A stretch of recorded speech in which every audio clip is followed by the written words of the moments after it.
ஒரு கருத்தை கருத்தாக எதிர்கொள்ளணும். திருமாவளவன் சொல்றாரு, கருத்தை எப்படி கருத்தால் எதிர்கொள்ளணும்னு அமைப்பாய் திரள்வோம்னு அவர் எழுதிய புத்தகம். இந்த புத்தகத்தில் எழுதியிருப்பிருக்கும் அந்த திருமாவளவனுடைய அரசியலுக்கும் துளியலும் சம்பந்தம் கிடையாது அப்படிங்கிறது இந்த சம்பவத்தின் மூலமா தெரியுது. அமைப்பாய் திரள்வோம் பக்கம் 151. ஜனநாயகப்படுத்தலும் அதிகாரமயப்படுத்தலும், அடுத்தவர்களின் கருத்துக்களை அனுமதிப்பதும் அடுத்தவர்களின் உணர்வுகளை மதிப்பதுமே ஜனநாயகத்தின் அடிப்படையாகும். அடுத்தவர்களின் கருத்துக்கள் எதிரானதாகவோ கடுமையானதாகவோ இருக்கலாம், உண்மைக்கு புறம்பானதாக உடன்பாடு இல்லாததாக இருக்கலாம். ஆனாலும் அத்தகைய கருத்துக்களை வெளிப்படுத்தவே கூடாது என அடக்கி ஒடுக்குவது ஜனநாயகம் ஆகாது.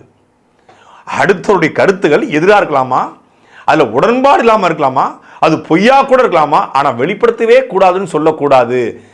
அப்படித்தானே ஏர்போர்ட் மூர்த்தியோட கருத்துக்கள் உங்களுக்கு எதிராக இருக்கலாம், அது பொய்யா இருக்கலாம், அது வெளிப்படைத்தன்மை இல்லாமல் இருக்கலாம், அது வெளிப்படுத்தவே கூடாதுன்னு நீங்க சொல்றீங்களே. அப்ப நீங்க புத்தகத்தில் எழுதியிருப்பிருக்கும், நீங்க செயல்படுத்துவதற்கும் சம்பந்தமே இல்லையே.